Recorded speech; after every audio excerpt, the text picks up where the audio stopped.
Hello, Internet. I am kcStranger. I am joined by three of my insert adjective here players, and this is the Crystal Tomb.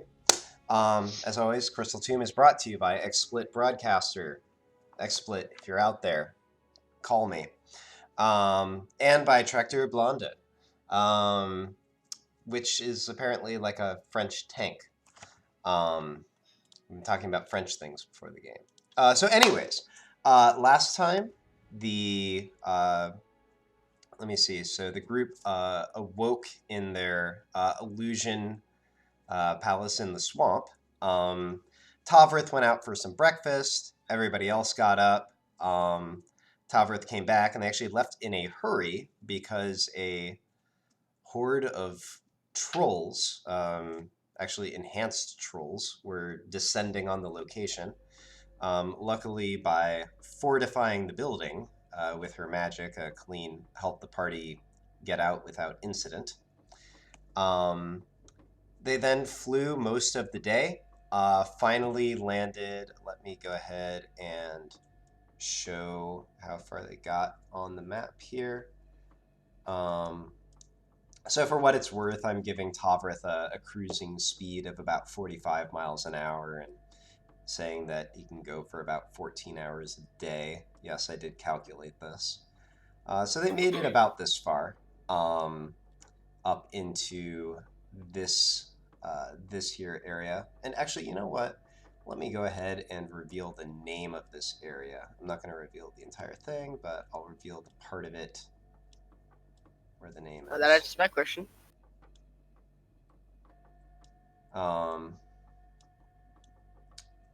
There we go. A little bit more. Boom. All right.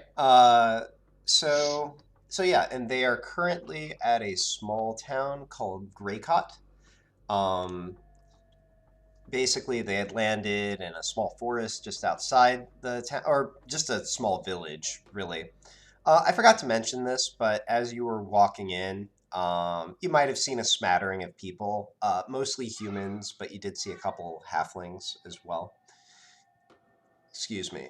So just a small farming village on a riverbank, barely big enough to have like a church, a general store, a tavern, that sort of thing. They first went to the store because Indomitable wanted to try to get some better equipment. Um, as they started to interact with the shopkeep, everyone decided to affect accents for some reason. Good Um, day, mate. the shopkeep, whose name is Gavril. So once again, here is how that's spelled.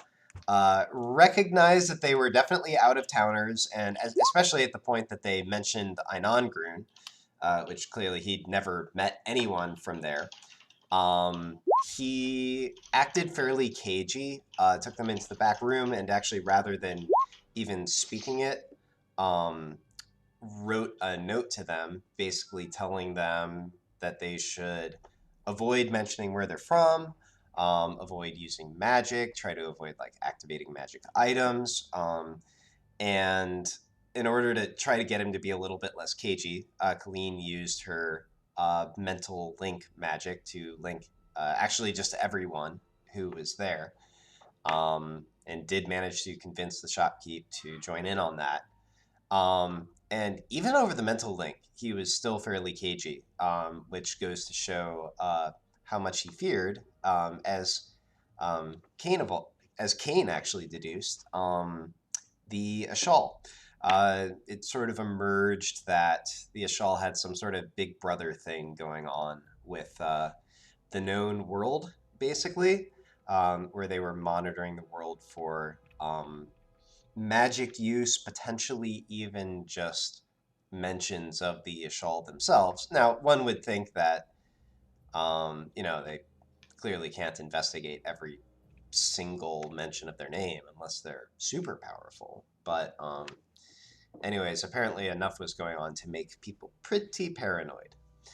Um, so after this, Indomitable left with Gavril to go buy some things. So Just before we started here, I tended to his inventory. I'll just go ahead and mention now. You would notice that he mostly picked up a bunch of weapons.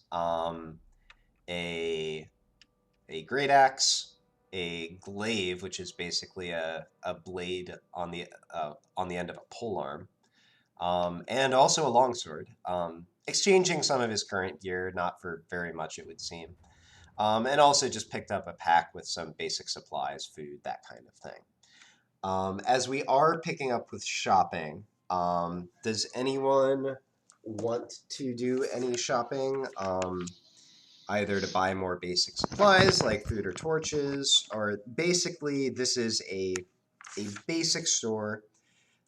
It will have most of what you would find in like the player's handbook, in terms of basic equipment, and probably not much beyond that. Although, not necessarily limited to just what you see there. Like there are a few books, for instance, and things like that. I would refill my food. Okay. 16. You can purchase a day of rations for 5 silver, so half a gold. How much is it? Can I carry as many as I want? So what kind of pack do you have? That's a very good question. I have a Dungeoneer's pack. Okay. So the way I'm playing it is I'm just making the pack weigh 10 pounds. So the first 10 rations that you pick up don't count for additional weight. But anything after that is 2 pounds per day of rations. Okay, hold on.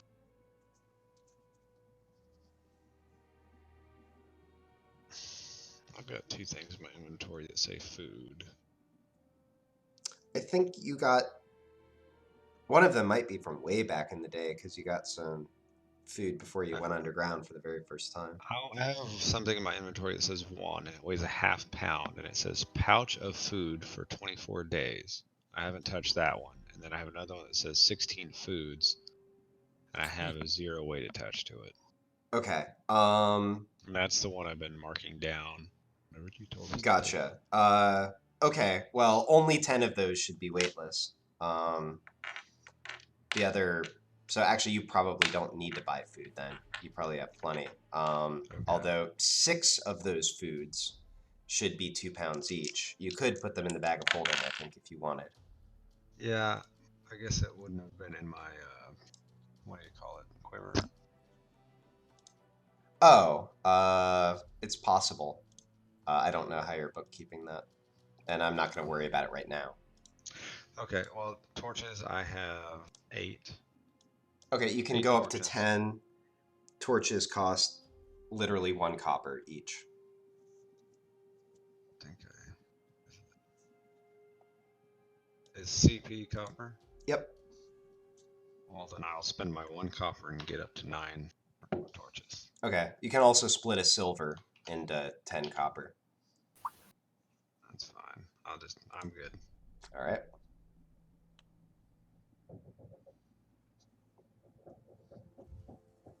Anyone else looking to buy things? I feel like we should probably pick up some more healing potions. So you have that thought, and you look around, but actually do not see healing potions. This man's magicless. I'm Some good on medicinal herbs that can shove in someone's mouth. Good, sir. Do you? Oi, mate, you got any medicinal herbs? Let me see here. Can't. I'm sorry, I actually need to look up something real quick. Never running straw. I call people cunts. He says, not here. You might want to check with Karina. She lives on the edge of town. But then he looks out the window and sees the sun sort of getting low in the sky. Although she's probably at the tavern by this time. He thinks for a moment and then says, slightly older woman, late middle age. She has purple eyes, of all things, and you'll probably if she's not drinking, you'll probably find her chewing on mint leaves of all things. So she's over at the old watering hole, eh? Come again. She's over at the old watering hole, eh? Water hole?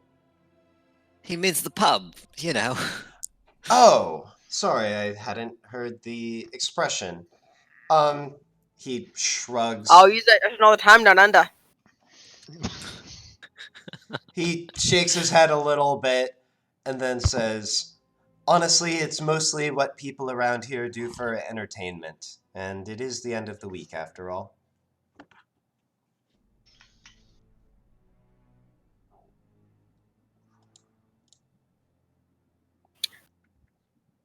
So the name of this person, I'll just give it to you, is that. Karina. Kana. That's not Karina. It is Karina, Silver Star. Where do you get an R out of that? That's exactly how he typed it. Huh. Yeah, so it is.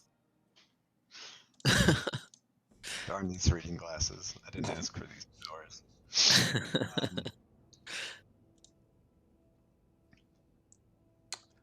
But yeah, he says, so you won't find any potions, I'm afraid, but salves, herbs, that sort of thing. She's the main supplier around here. Sounds like it's worth a shot, I think. He nods. Alright, well, we might as well go on a little walk about, or go around here. Sorry, I think the Cockney is think instead of think. Something walkabout? I say we might as well go and walk about over here. You know, see the sights. Right, well, it won't take you too long. If you walk the length of the river, you'll see the farm at one end of town and the sheep on the other end of town. And I you don't pay any attention to my friend here. He's had one too many green. Bandy Table Smasher returns. Yep. He looks at you Brad, again. Weren't you a French a second ago? Oui, oui. I am the French. You just became that 20s announcer again. So. I know I did. I went back. A lot of adventurers find their way back into the. Find out next week on the Crystal Tomb. He just looks at you, Fallon, and finally just sort of shakes his head with a very small motion, and says, right, well, I do hope you enjoy your stay. Is there anything else I can help you with? Ah, nah, thanks, bloke. Right. Okay. Says, it looks around one more time and says, I think it's about time for me to be locking up anyway. Ah, Alex says, good eye, mate. Good are day. you down under too? Yeah, 42 Beecham and Wallaby Way. All right. Let's go to the tabernacle. Well, there's kind of both. But yeah. So okay. So so you step outside the shop. The sun is indeed starting to get low. It's getting just a little bit dusky at this point. You look around the small. The town is basically one of those that just has like two paths that cross through it, and there's kind of a square in the middle. That's actually where the church is, and also it appears to be a small like storage shed or something. You wander just a bit around, and it's not too long before you see what clearly must be the tavern. There is a sign hanging out it, just like on a chain out into the street, that has the image of just like a shore with the sun setting over it, and it says the Land's End. And there's a warm light and the sound of conversation emanating from the tavern. I assume you're all heading inside. Yes. All right. So you all step in. Dom actually lets you all go in ahead of him, presumably because his physical appearance is rather striking, and if he's not the first one everyone sees, that might be a good thing. That being said, definitely. Which one was going first? Hmm? Who should go first then? I think I should. You know, a little bit of blue.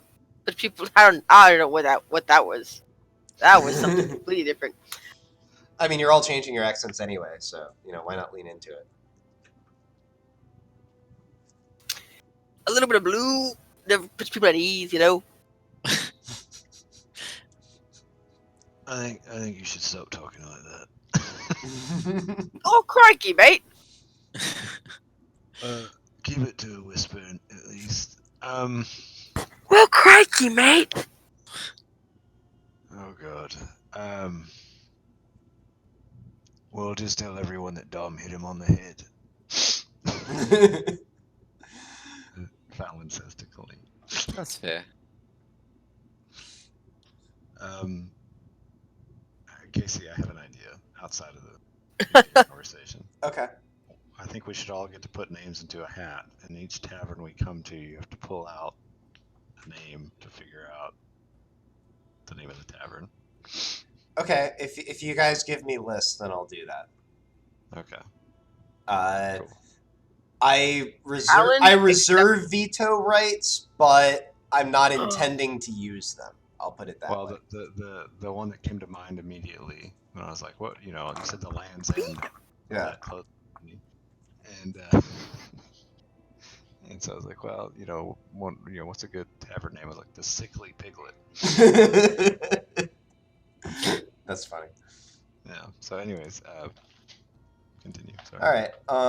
Okay. So I guess Kane slips in, and Colleen and Good day, everybody. Colleen and Fallon, then Quiz and Dom behind you. Quiz, you thought that he would sort of come into his own as you walk in, but you notice him being strangely silent next to you. That couldn't possibly be a device for something. I'm not sure. But yeah, you all step in. As you do, the tavern doesn't fall silent or anything, but there's a noticeable drop in conversation. Obviously, as you look around at a smattering of probably about 30, 40 people in the tavern. Do I see any purple-eyed Sheila? We're getting there. Sorry. Yep, no problem. I'm reading a list of phrases. No problem. That's lulz. But yeah, so mostly humans, few halflings, including one of the barmaids, it would seem, who's delivering around food to people. Looks like, roast lamb, vegetables, and bread. You do notice a few individuals in the group stand out, and the reason they stand out is because they're the ones I actually thought of as NPCs before you came in here. So I'm going to give you descriptions of a few people you notice. And actually, let me just take a moment. I'm going to type out some stuff in chat. I'm just going to give you like a very brief description of a few of these people. Pick your own adventure. Yep. So at the bar, you notice an older man who is one of the folks who really doesn't quiet down at all as you come. You're not even sure he noticed you. He stands out for a couple of reasons. One of them is that he's obviously pretty gregarious, shall we say. He's talking about something with the barkeep and swearing loudly and profusely. And you also notice as he holds up his drink that he's missing his fourth and fifth fingers on his right hand. The second person you notice is at a round table on the side of the room with a couple others. You notice him mainly because he has already at this time a rather sizable collection of empty beer mugs built up around him. Also, you notice that he has piercings on both ears and also one on his left eyebrow. He's a sailor. So, let me see.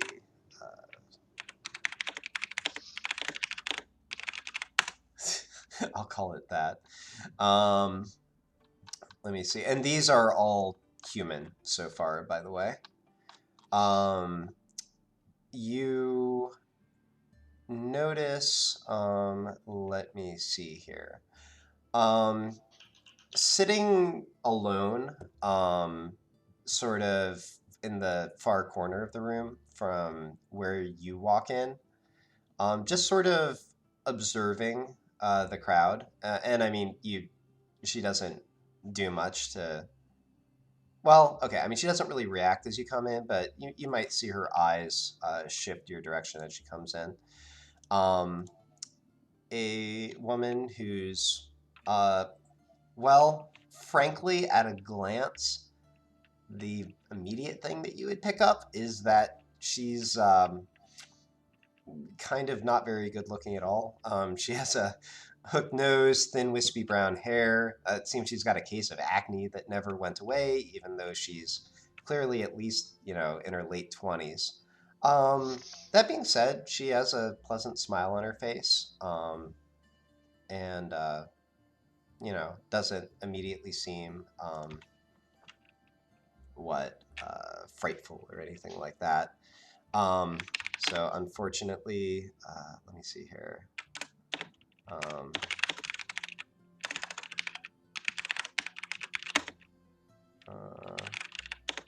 we'll call her that.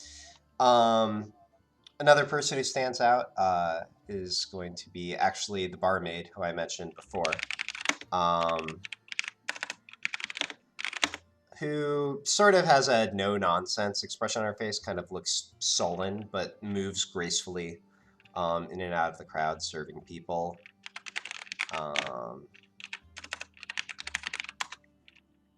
And then finally, well,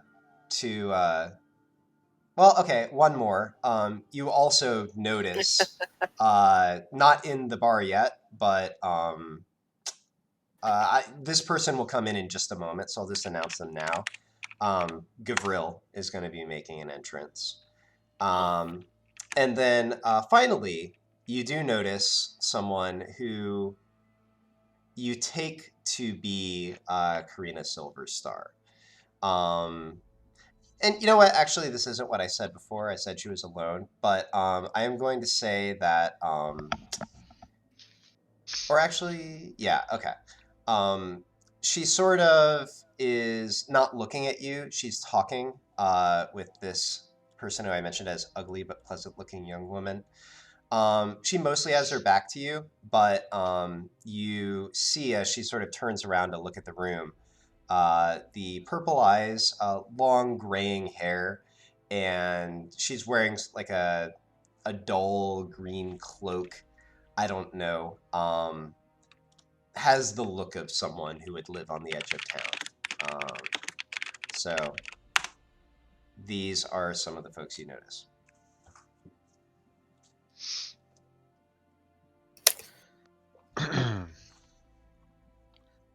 And then finally, as you come in, well, actually, okay, wait a minute. Let me figure out where you go first of all. There are a few empty tables if you want to grab a table to yourselves. Actually, Dom is going to initially just go over towards one of the larger empty tables, and you see the halfling barmaid approach him, and he orders some food and drink. Ew. Oh, Radiclus. I think that's our purple-eyed Sheila we're looking for. Radiclus. Fowlin. Ah. Right. Oh, it's Snake Lord. I mean, I'm not looking for her, but I guess you wanted some medicinal stuff, right, Colleen? Oh, Yeah. Colleen. I think that's the purple light Sheila we're looking for. Yes, thanks, Kane. I understand. What are we really doing here in this town? I forgot. So the immediate thing was Dom just wanted to buy some stuff, which you've already done, but he also suggested that you might, sort of learn the shape of the world while you're here. So you don't really have much of an errand. You can leave whenever you want. Yeah, so we just But maybe some info. I thought it was info gathering. It turns out it is. Let's see if they got some tuck or maybe a tinny. I wanna. I could go for a Sanger right now. You're But I doing settle for a better than roadie. my Australian character from another game. I have to like have a page of Australian slang up. Oh my to be like, God. how do I work this into stuff? it's so rough for me because I don't know what all this means. Y'all are going too deep. You just got to get the voice right. I settle for a Way too roadie though. deep. No, corky, mate. I settle for a roadie at this point. Yeah, Kane's not getting the accent, but he's getting the words. I can't get the Yeah. accent. I Sounds lost. I had Irish it. a in a bit. lot. You're going It keeps. Irish on It diverts to Irish. Like I can't. If at I try the- Irish, it becomes Indian. It's just like We can't. Whatever accent you want to do, we can't. At this point, by the way, as Kane is working through various Australian slang. This is when Gavril enters behind you and says, "Oh, hello," gives you a small wave. Good day, mate. But he goes over to the table with the guy who has many drinks and starts talking to him and his crew. Oh, that guy That's looks who I pretty wanted cool. to go talk to. I was gonna talk to that fool Or, fella right over wait, there. who is? I wanted to talk to the old man missing the fingers. He was the one who was being real loud, right? Yeah. Didn't care. Okay, that's who I wanted to talk to. I'm gonna go talk to the fool fella. Okay.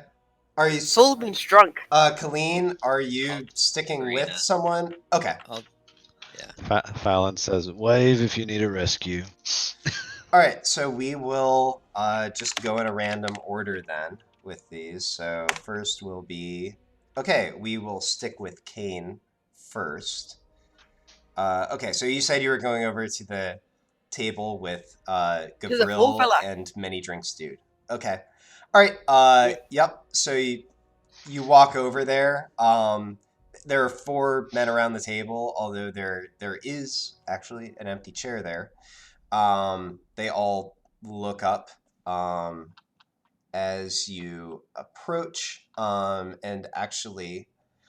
Okay, so Gavril starts to say something, but before he can actually get any words out, Many Drinks Dude speaks up and says, "Hey, who are you? You don't look familiar to me."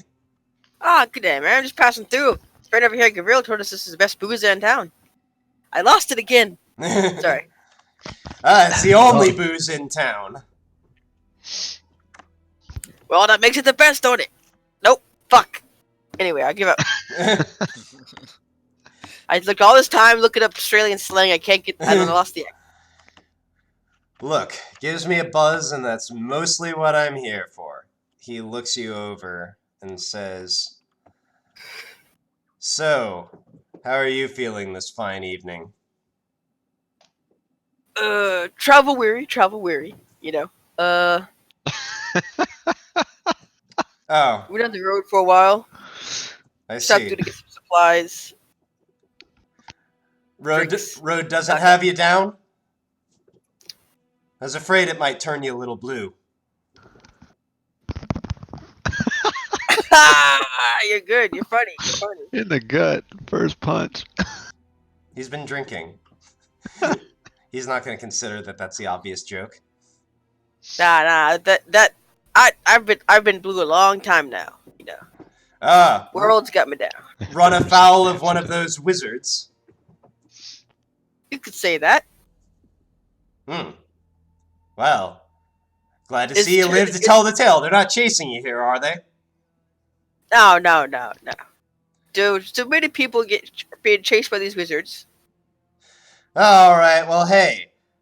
there's an empty seat right there. Sit down. I'll buy you a drink and, I don't know, tell us a story or two. We don't get many new folk around this town. Well, I take out my. Do I have cards? I have a, I don't know. There. Do you have Like cards in your business inventory? cards? no, like playing cards. I thought you were gonna have a business card. Just like periwinkle blue business cards. I'm Kane, the little blue devil. Everyone. I do actually have a business card, but it's not mine. Oh, yeah, that's right. I forgot about that. I don't have playing cards. Rip. It's like, well, I wouldn't pass up a drink. You happen to have any cards? I'm pretty good at playing cards myself. Let me see. Does anyone... Like to make these visits a little interesting. Does anyone notice the change in his voice? Is that what you're I can't. I'm talking like. All right. Keep it together, Kane. One of the two Crikey, random babe. strangers shrugs and says, I think I've got a deck here. And the guy you've been talking to says, I can't play the cards anymore. He looks at you and says, I'm sorry, but you see, my wife is due in a few months and she made me swear off it. I kept losing money, don't you see? Oh, losing money, you say? Well, we're all friends here. We'll just, we'll just play a few hands. No harm, no foul. Roll persuasion. Yeah. Yes. Let's Oh, see yeah. chicken. I'm not proficient. Fuck. All right, we'll see how this goes. Yes. You see the twinkle in his eye, and he starts to like raise up a hand and open his mouth to say something, but then Gavril actually puts his hand on the guy's arm and says, Timur, don't... Timur. Timur. You made a promise, and I'm gonna hold you to that. Fine. But then Gavril looks at you and says, I'll play though. I'm not married. And he smiles. That's what I'm talking about. You two? Yeah, you guys? You in? You in? The two nondescript NPCs whose lives shall be forgotten from the annals of history both shrug and say they're in. Yes, I'm talking about. All right, KC. Now I'm gonna have this whole game orchestrated to how I want it. Okay. How does So that work? first, I'm a purposely lose a few hands. Okay. Get him hungry. Get him hungry. Okay. Get him confident. Get him rolling. And I'm gonna just have one big hand. I'm gonna take everything. Okay. All right. So what's their buy-in? How much do these peasants have?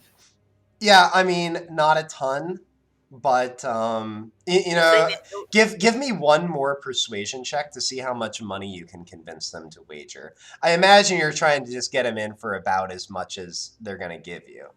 So. Yeah, we start off with a good amount. We'd have a big blind, small blinds. All right. But, Okay. You convince everyone to live a little. And you only live one, right, Spades? And everyone puts in. Let me see. That's gonna be a bit much for them. How do I? 2 gold pieces. I don't know what the economy is like here. Well, let me see here. You know what? They all put in 17 gold. I'll just do it like that. 17 what? Gold. Yeah. So there's a pot of 51 gold up for grabs. Buddy. Alrighty. Wait. Wait. Is that not including me? Don't forget my gold. Oh, no. So including yours, it would be 68. I'm just saying the most you can possibly gain would be 51. I'm trying to get. Yeah. Okay. All right. Now for the record, Would he have lost money a couple times already? Well, no. So here's how I'm going to do this. So, I want to focus a little bit on the conversation that's happening here. But in the meantime, you're going to be playing the game this entire time. So I will just occasionally. Actually, you have proficiency with cards, don't you? Or is that Yeah. Colleen? Oh, you do.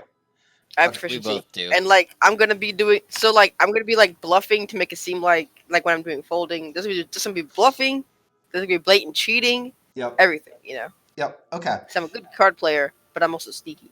So here's what we're gonna do. We're gonna focus on the conversation here, but I'm just gonna have you roll a couple times at different points, and I'll tell you how much money you wind up with at the end. Alrighty, thank you, Casey. Thank All you. right. Thank So go ahead and give me your first roll right now. you. Of what? Well, I mean, you have From the playing proficiency card with the set? deck, right? Yeah. I suppose I'd also allow if you just wanted to use sleight of hand. Either of those. All right, cool. Honestly, I probably would have been out doing sleight of hand, but that's a 30. It's a 30. No, it's a 20. Yeah. Okay. What am I thinking? 20's pretty good. 20.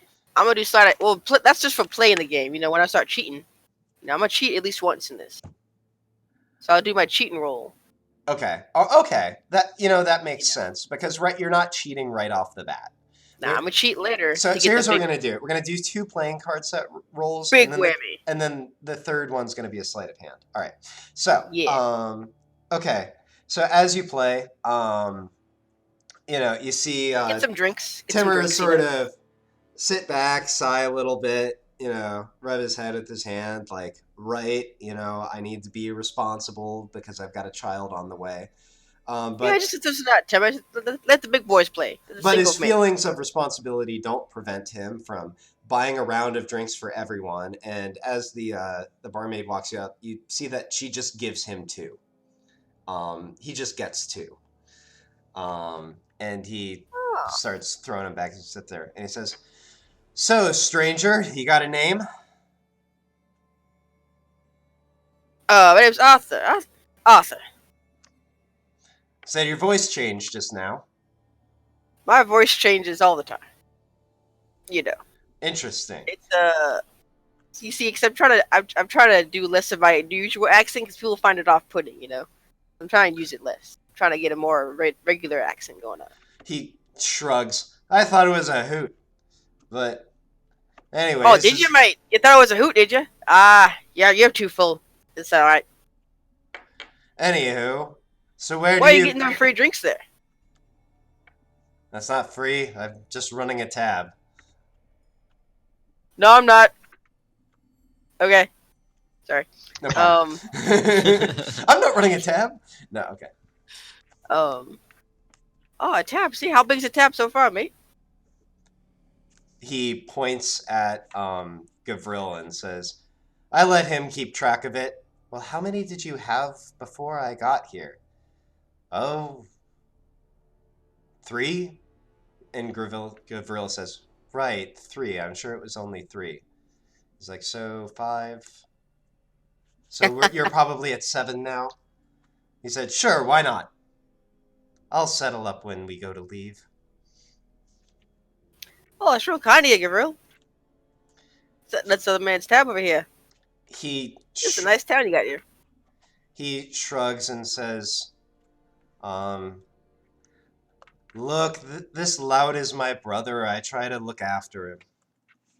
"Oh, I see your brother. Oh, that changes everything." Changes everything. Well, not really. It's just a turn of phrase. So, Timmer says. But I guess, with your brother here around, you never drink with the flies, huh? Drinking with the flies? Yeah, you don't drink with the flies. Drink it by yourself. Oh. He sighs. "I suppose not." I've seen that list of phrases. So, Timmer says, "Where do you come to us from, Arthur?" Oh, from here, from there. Always been traveling my whole life. Not really from anywhere. "I see, cagey sort. Well, you must have some sort of good story to tell us." Oh, yeah. Let me tell you. You ever seen a horde of trolls before? They look at each other. One of the nondescript NPCs who bears no description says, I saw one time from a distance. Luckily, only from a distance. He Well, looks let at me you. tell you, if you ever find yourself staring down a dozen trolls, the good oil is you gotta get high, you gotta climb. That's the good oil right there. They think, can they not climb trees or something? Nah, you see, they're afraid of heights. They're not good climbers, they're good sprinters. You're never gonna outrun a troll. But you get up high, you have the advantage. You start throwing stuff down, you're not worth the trouble. They're opportunistic hunters, you see. So you You mean put to up say you enough- fought a horde of trolls? Nah, I evaded a horde of troll. I So didn't you're an fight. expert at running away. Exactly. And that's the good oil. You want to get by in this world, you gotta be good at running away. Fighting gets you killed.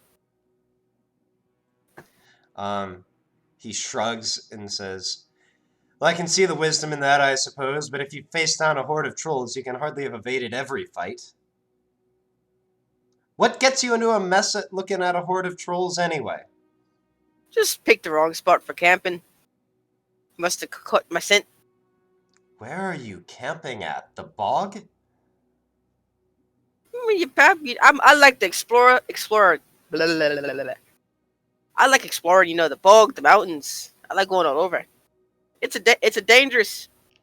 That's why I say running easier than fighting. If I fought every time I ran into trouble, oof, I'd be much bigger or dead. Go ahead and give me another playing card set roll.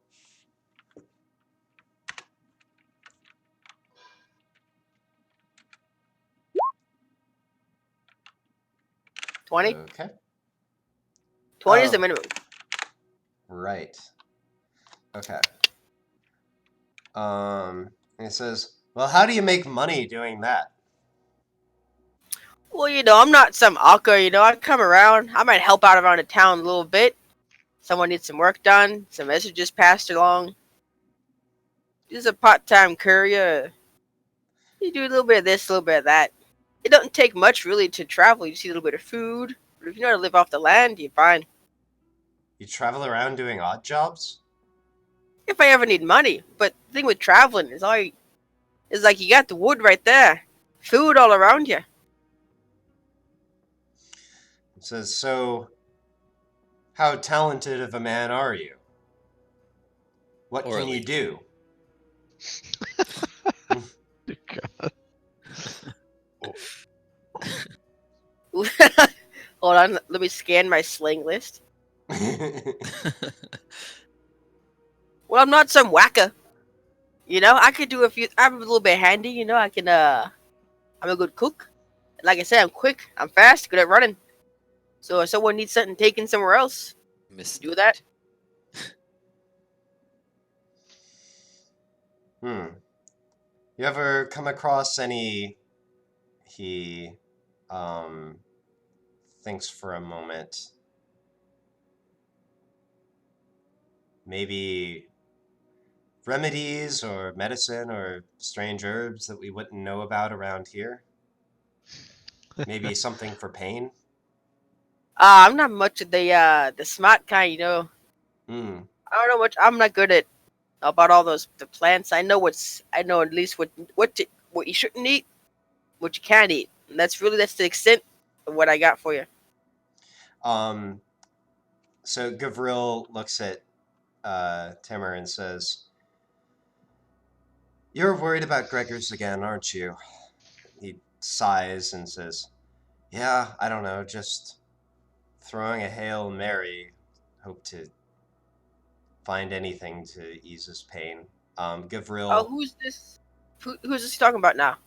Gavril looks at you and he says, Gregor's Ashvine, he's the priest at the local church. He as good as raised me and Timur. And, well, he's been suffering from rheumatism the pain some days he can hardly move. Bad rap.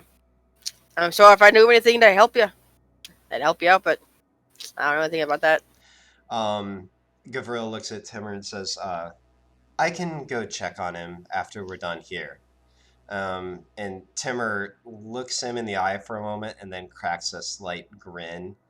And he says, you just want to check in on Nola, don't you? Gavril sort of looks to the side and says, I'll check on Gregor's. Timur looks at you, Kane, and says, yeah, my brother's here all hot for this traveling merchant who's back in town. Be quiet, Gavril says, and like, especially with how pale his skin is. Oh, you is can see that him the getting fair slightly thinking red. here, Gabriel? Oh, jeez. What did you say? Fair think Is that, I don't is even. is that true, comma, genuine? Oh, okay. He looks up and says, I won't deny it, as he folds his cards.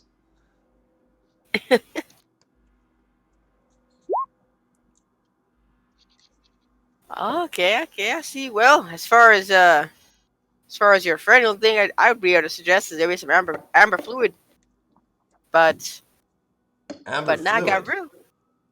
You know, I hold up the mug. Right. I was Sometimes I take the concerned you edge off a meant bit. something else for a hot minute there. Nah. But tell me, Gabriel, about this. Corky, mate. Tell me, Corky, mate. Tell me, Gabriel, about this lady, this traveling merchant. You say it's gone, guys. I can't do it. It's gonna be all over the place. I must accept this. No worries. He shrugs and just says, she's enjoyable, she's beautiful, she's not from here. And Timur smiles and says, yeah, and he practically stumbles over his own tongue every time he exchanges goods with her, and he winks. If you know what I Exchanging mean. goods. Ha ha. And then he stops for a moment and says, oh yeah, that's right. You've only exchanged goods like at the store over the counter, right? Shut up. Oh, I said some good oil there. Gross. You might want to exchange some more goods, and he shoves him on the shoulder. Shut up, as he folds again. See, she's the kind of lady that she's looking for someone. She thinks she'd be appreciate a dag. I don't know what that means, but You know what, dag? Are you funny, Gabriel? Is he funny? And look at Timur. oh, our Gavril, he says. He looks him up and down. Gavril just like looks down at the I ground. don't mean funny looking now. And says, and Timur gives you a slightly, it just narrows his eyes a little bit, but then immediately the jovial expression comes back to his face. Give me insight.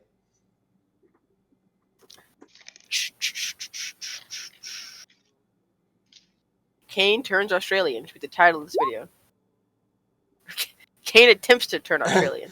You can tell that he's slightly sensitive about people poking fun at his brother's appearance. But Well, yeah, I know. He was just making fun, like made a lame joke about you being blue. You know, people aren't consistent. Then he says, Argraville, he's the serious sort, little full of himself, somehow great with kids, but funny. He looks up and down at him. We like having him around good enough, or well enough. He looks back and says, I can just hardly imagine that Nola falling for anyone from this little hamlet. well, if he's a dag, you know, he's got the store over there. He's got the stores. Must have lots of moolah. No, but he knows two things. Those are two good things. Any woman, you going all over you. He says, We're not the richest people in town. That would be, and actually, let me get this real quick. You don't gotta be the richest, but if your dad gets some moolah, you're going places. I was Irish again. I'm going Irish, guys. What are Irish in this land? He nods and says, I'm from down under. and says, "Look, to be honest, I think that if he could ever string 2 sentences together without fumbling over his tongue, he might have a chance. And with that, give me sleight of hand." Yes. Okay. All right. So let me see. Oh, so what you're saying is just use it with amber fluid. Some girl goon. Here. Be a little bit more of a gala. You'll be fine. I see. Haha. All Come right. on then, Gavril. Get some liquid courage in you. Go walk up to your lady. Tell her how you feel. He looks down and mumbles as your stack grows by 40 gold.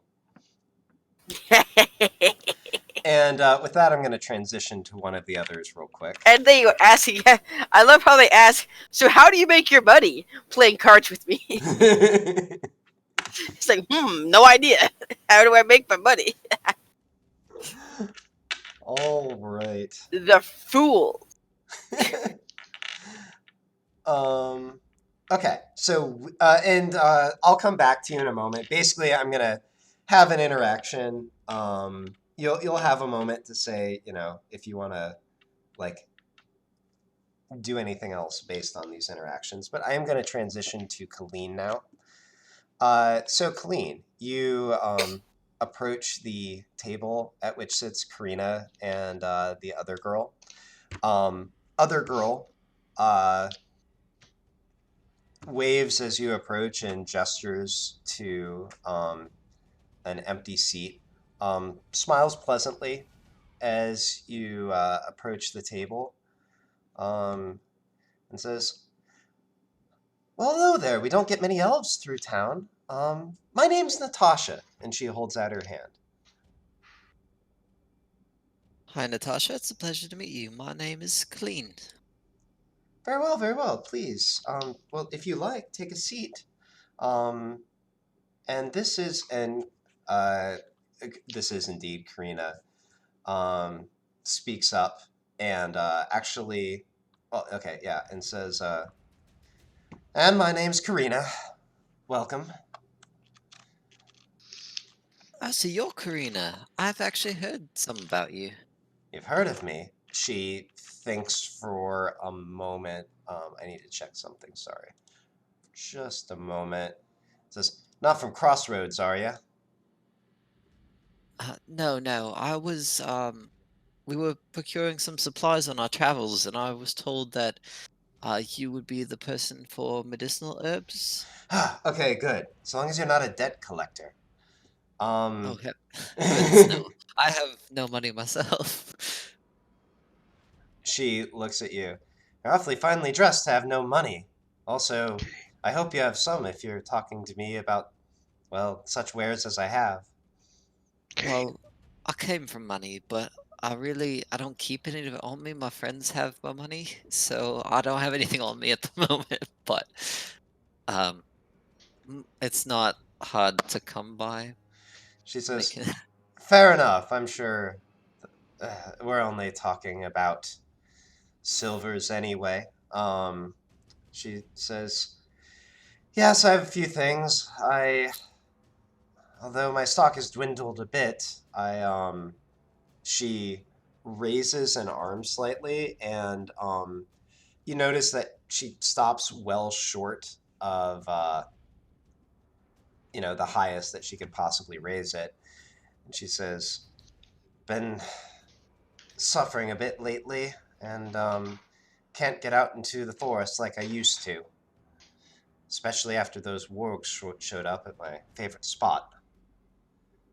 But," well, she shrugs, "what are you looking for?" firstly, what's been happening with you? Are you injured, or is something impeding you? "No, it's and she sort of stumbles for a moment, and Natasha pipes in and says, "We think it's some kind of degenerative disease. She's just been getting slowly worse over the last few years." My, when did you um begin to feel this way? Um, Karina says, "Maybe 2 years ago? It was slow. I still get around well enough. Just, well, not well enough to run away if something nasty jumped out at me." Do you know what happened? How did you come across this affliction? "I have no idea. I expect it's in my blood." Blood affliction. Now, curious, how is that something that runs in your family? Does it occur at a certain point in your lifetime? Tell me about this. She stops for a moment and says, I've got some memory that I'm not even sure is real. Some sort of uncle on my mom's side might have had a similar thing. I don't know. I was too young at the time. Plus, I don't like to remember those days anyway." Hmm. I mean, if you can recall, I may be able to do something for you. "You some kind of doctor?" No, but I am a wizard. I wanted to be a doctor, but it's just not in my wheelhouse currently. Karina looks at you. Or actually, wait a minute. No, actually, Natasha's eyes narrow as you say that. And says, and says, "Are you from around here?" Oh no, we're just passing through. "Passing through from how far away?" It's kind of hard to say actually. It's been quite a journey and miles and miles, I'm sure, but She, okay, sorry, go ahead. no, go ahead. It's fine. She closes her eyes for a moment and then finally opens them and looks you straight in the eyes and says, in a very, very quiet voice, you can barely hear her, "Are you from the Megocracy?" I lean in real close and serious. I go, what's a megocracy? The, God damn it, Colleen. um, the, well, country, if you will, of the mages. Well, as I said, I am a wizard. I am a mage of sorts, but I am not familiar with what you speak of.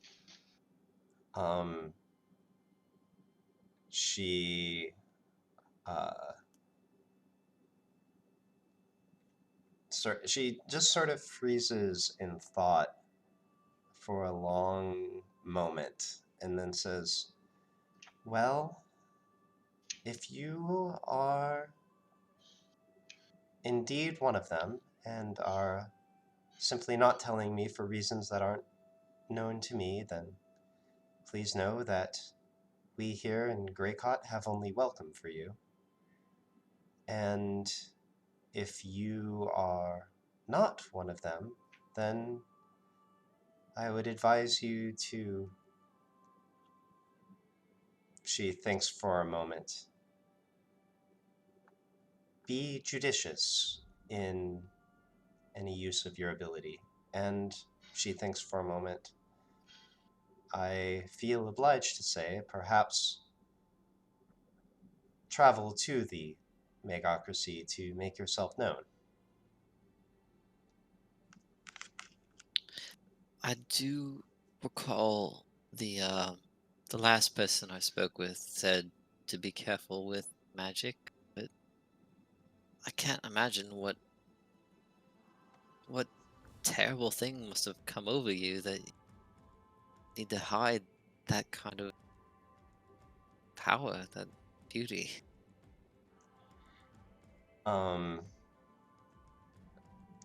She looks at you one more time and says, "We should not speak of this more here. If this is some sort of test, then once again, know that I mean no ill.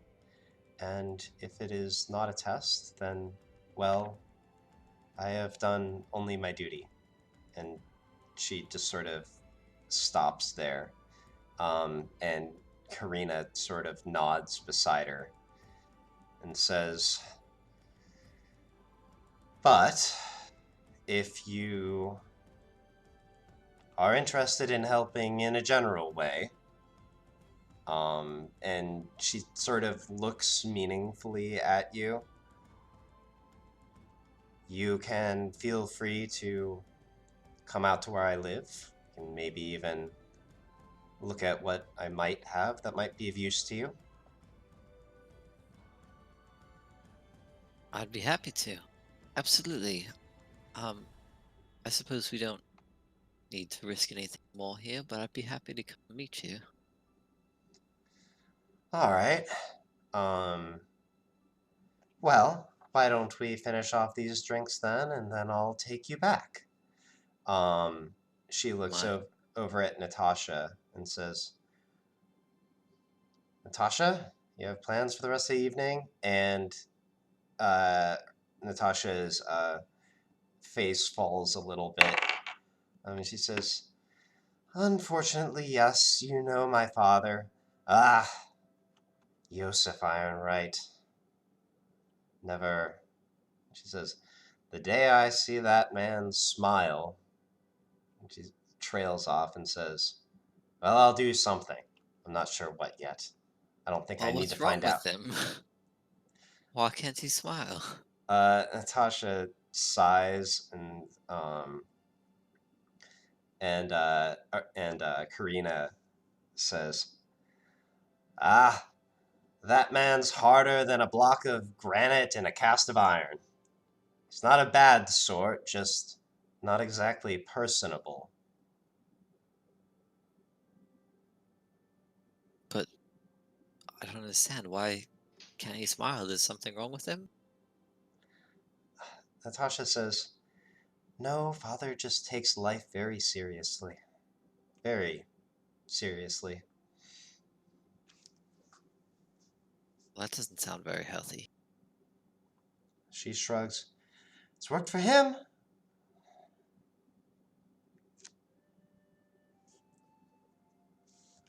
Wealthiest man in town. But really, what does money buy you if you can't go and experience life?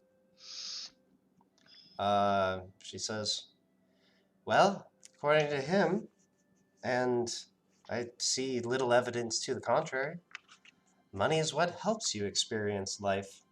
Most folks here never leave.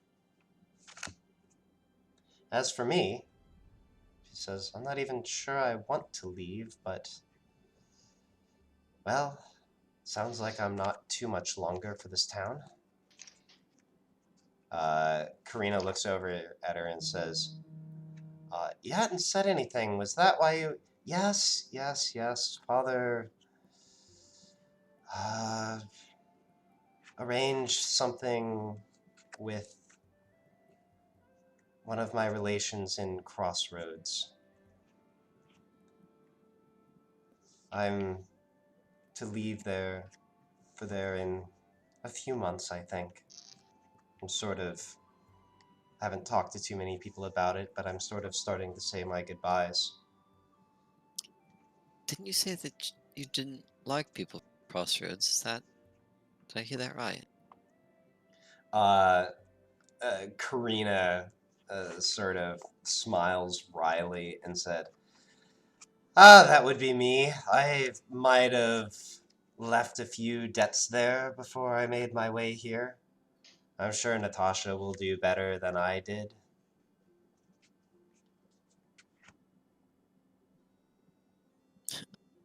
Few debts. That's nothing. It shouldn't keep you away from someplace. "Ah, I don't think I want to go there anyway. I much prefer my woods. Well, she shrugs. Not that I get out to those much these days, and she shrugs again. Certainly not that I could make the journey to Crossroads if I ever wanted to.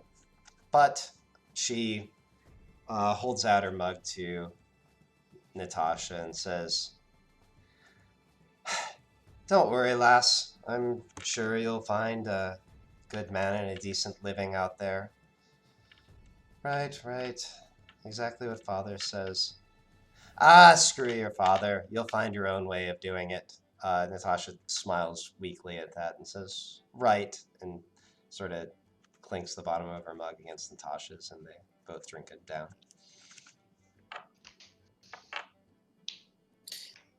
I can drink to that. All right. We'll come back to you. Let's go over to Fallon. Fallon, so you Yeah. approach the bar just as the bartender, the man at the counter, finishes off some kind of story about gremlins or something. And the barkeep begs that he's got to attend to something in the back and leaves. Man still has his back to you. Hello.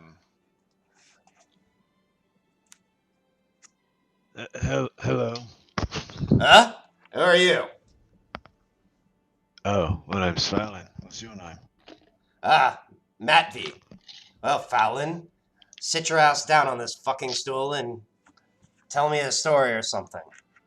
Did you say Matt V? Yeah, Matt V. Cobblewick.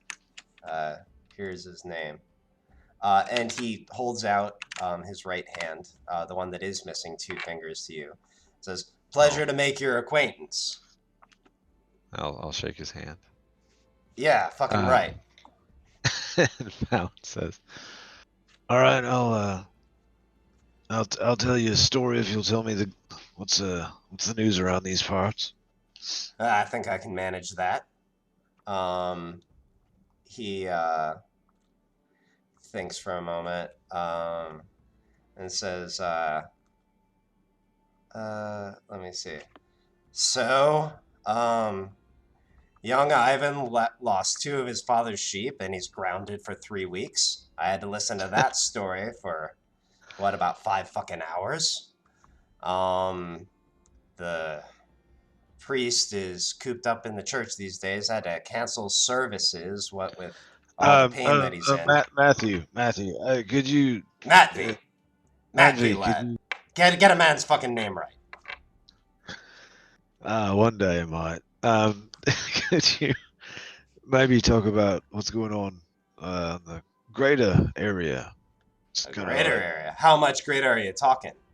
The backwoods, the entire western continent, the known world? Oh, let's go Western Continent. He thinks for a moment.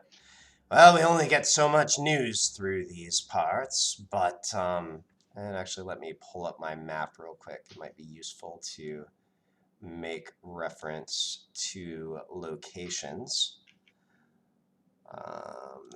All right. And he says,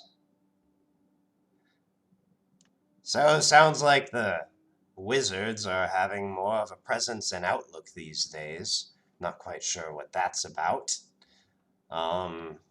What? There's been some news of some great thing being sighted out in the bog. So everyone's staying the hell away from that. I hear even the people in Fortune are getting kind of nervous. What? Jenna Ironride is as fucking beautiful as always." He winks. My leg has been hurting a little bit recently, but I don't think so. Oh, yes, you said the Western Continent. So, he thinks for a moment. "I think the dwarves have still held on to the last of their cities, but the old ruins remain ruined despite the 15 or 27 expeditions that they've sent into them. There's You always hear strange stories out of the tundra to the north, mostly the Goliaths that live up there, although they say they've been avoiding the southern tip of the landmass for some odd reason. He looks at you, looking for anything else. Who is the pretty one? You mentioned some person that was pretty. Well, my humble judgment, and I probably shouldn't talk too much about another man's wife, but, Jenna Ironright, she's as warm as her husband is cold, if you ask me. I guess those are locals. Richest folks in town. Ah, okay. Alright, cool. So the mages are hanging out in Outlook. That's what they say. Any big reason for that anyone knows? You never press into the business of the mages. You just leave them to mind their own shit. Ain't that the truth? You know what's good for you. Look at me. I've gotten to be, 160? Minding my own business. Just tending to this here little town. Is he a human? Yeah, he's a human. He's clearly exaggerating. He is. Minding my own business. he is on the older side, but he is not like 1 foot in the grave or anything. That is quite aged. And I would Yeah, fucking right. imagine that it would take You quite old as an effort not to get in trouble in 160 years. Yeah, you keep your head screwed on straight, you might cling to this here life as tightly as I have. Perhaps I should take some notes from you. Yeah, perhaps you should. Where is your pen, you ass wallop? What? Did I stutter? Did He you ask smiles for- and slaps you on the shoulder. Ah, never mind, old Nat V. No idea what you said. I said ass wallop. You asked him for a pen? Yeah, so you could take notes on what he was saying. Oh, okay, sorry. I was Fallon just looked at him like, what? Found Like, I've never actually taken notes. It's just a figure of speech I've heard and borrowed. You've never taken notes. You're some sort of illiterate. Says, I eventually learned how to write. Thank you. Ah, good on you. He just looks at you. Is Gamork with me? You know what? I never said anything, so sure. Gork is with you.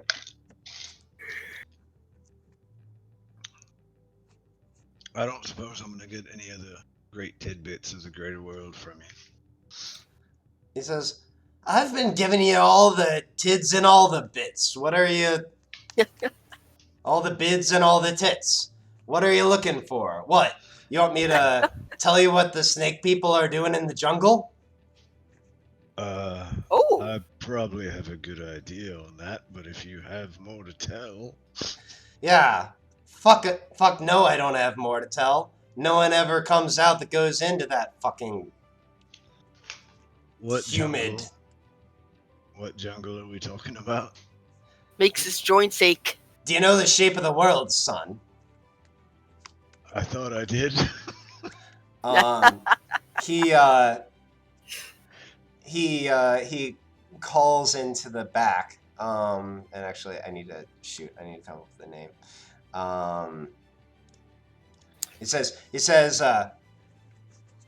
Peter, hey, you've got paper back there, right? The You just bartender. got paper? Yeah. The bartender comes back out. He says, what are you up to? He says, I need a draw for my new fucking friend here. He doesn't know what the fucking world looks like. Peter just shakes his head and says, I'll put it on your tab. And in a moment... Fallon asked Peter, Is this normal? Or is the language normal? He's, well, I think he loosens up a bit here, but he's literally always like this. Right. Okay, carry on. Yes. Paper, map, please. Right? Piece of parchment is produced, and Matt V starts drawing on it. It's a very rough looking map. But like he like puts himself to it with a surprising amount of effort, and like starts labeling things and drawing things everywhere. Like he starts putting cities on it and stuff, and combining that with the knowledge you already have about the shape of the continent, it works out to a decent map of the world, or at least the Western continent. So I'm going to go ahead and just reveal this continent for you guys. So Yeah. so here is what the Our Western. Google Maps is finally updating. Yep. This is what this part It's the asphalt jungle. looks like.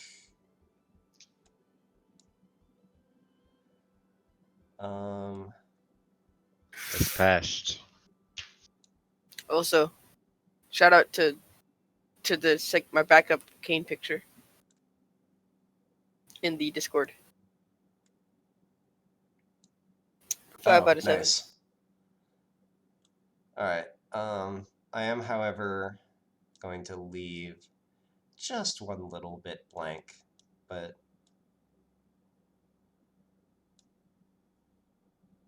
so never mind the little gray box that I'm leaving there. And let's go ahead and do some of that. And some of this. All right, that'll be good enough for now.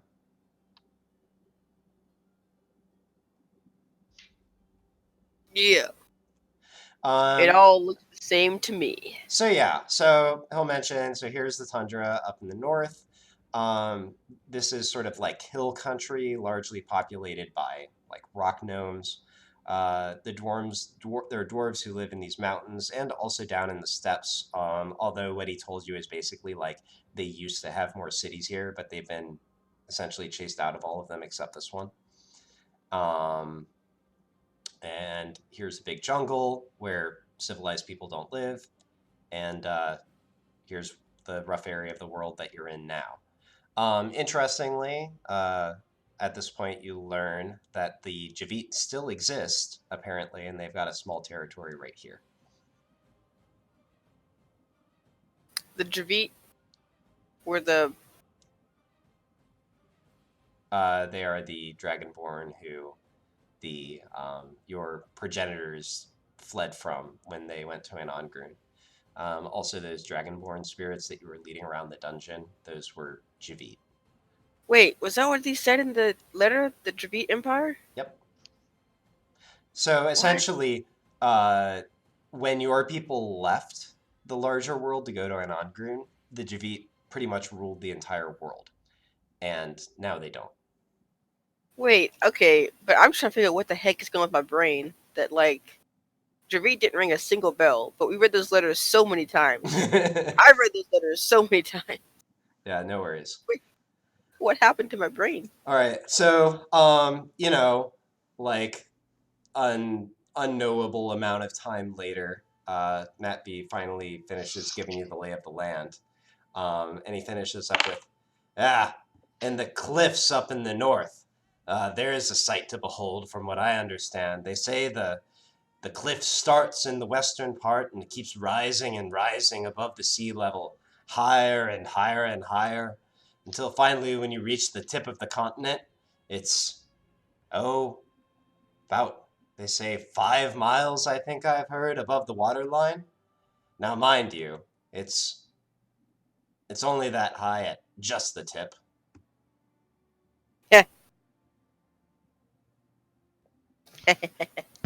You are a wealth of information. It's because I'm a good-for-nothing ne'er-do-well. Now, What are you all about? You promised me, I don't know, something interesting. Something to add to my arsenal, if you will. Well, I was going to tell you about some snake people, but it turns out you already know. Yeah, I know they're in the jungle. Which I know jungle they're did bad it news. specify? This one. What was the deity they worship? I forget the name. It's a lady one. I just Oh, can't remember. So they actually worshipped Seth, is the entity that they worship, but you learned that Seth is basically just a sort of a mask, if you will, worn by the goddess Dravosa. That's right, Dravosa. Have you heard of the goddess Set, Dravosa? Oh no, so it's Seth is what they call the god, but she is actually Dravosa. So that's not like a first and last name thing. The goddess is just Dravosa. Yeah, sorry, I wasn't trying to do a first name, last name. I was trying to refer to like two different. Oh, okay. So like, have you heard of Seth or Dravosa or Yeah. Seth? Okay. He looks at you and says, "Yeah, I've heard of Dravosa." Right. Well, those snake people you like so much, they call Dravosa Seth, Yeah. and they're pretty weird. I once visited a temple that they had in a jungle, and they had lots of different kinds of snake people. Some people were really just like snakes. Others had like snake fingers, like their whole arms were all kinds of snakes. Those were the grossest ones. And I can't remember. Was there another kind? There are three kinds: snake head, snake body, and snake arms. Some just had a snake head. Some just had a snake body.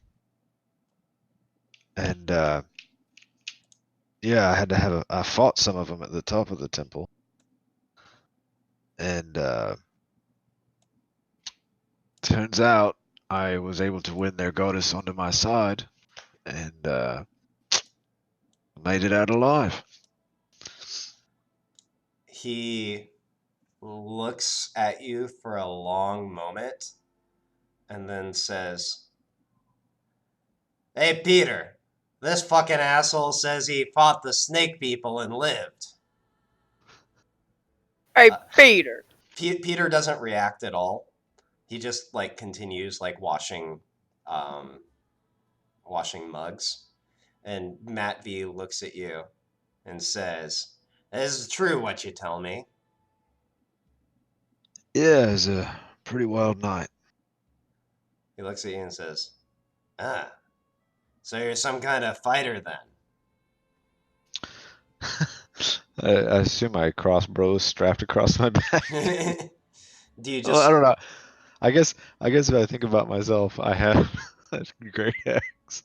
I have a sword. I have yeah. a mace. I have a car. Like if that's all. I If, wasn't making assumptions about like how you're carrying all these things, but if they're clearly visible, you could just like, I don't know, turn slightly or something. well, okay. I'll just keep with my wonderfully vague answers. I usually find my way through a, a tussle quite nicely. Ah. He looks at you and says, "Well," he thinks for a moment. "Arm wrestle?" Sure, I haven't arm wrestled since last person I arm wrestled was an orc. You haven't arm wrestled since your mom. Looks at you and says, "Ah," and then he just sort of leans up against the table and gets ready for it. He does use his left arm for this. Okay. Okay, so go ahead and I guess athletics applies. Go ahead and roll athletics. I'm more trying to find it. There it is. It's just me, or is Radiclus's beard God. bushy? We Damn talked it. about that last week.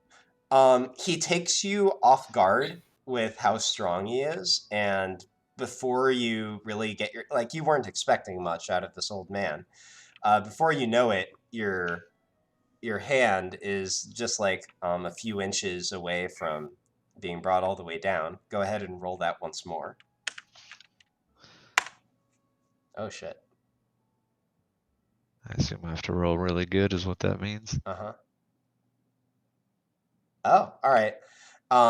You realize that you've underestimated this old man and start to put some more effort into it. You bring your arm back to level. Go ahead and roll again. Okay. I keep closing my character sheet now. Gonna have Oh to stop yeah, doing that. better keep it open. All that way I can see your face. You gain the upper hand. Roll once more. I was reading the chat that time. Oh yeah, no worries. All right, and you finally do get his hand down onto the countertop. He says, all right, Uncle. Pulls his hand back and says, well, he looks at you. Next time, don't read a book by its fucking cover, I guess. But, all right. What was that supposed to mean? Are you still trying to make fun of me because I can't? You thought I couldn't read? He says, I was just thinking that you underestimated how strong I was because I'm an old man, but I wish I'd intended that. Well, Anywho, since I wasn't supposed to underestimate you, were you a fighter? he, actually, let me see here. He says, only when I had to be. I used to own a farm on the outside of town. Got it bought out recently, but, on the outskirts. Monsters, beasts, they come by on occasion. You gotta be able to fight them back. At least if you want to keep your fucking sheep. Sheep. Hilarious little creatures. Dumb little fuckers. Delicious. Big balls of wool. Sorry, what'd you say? I said delicious. That they are. Speaking of which, Peter, I'll take my dinner now.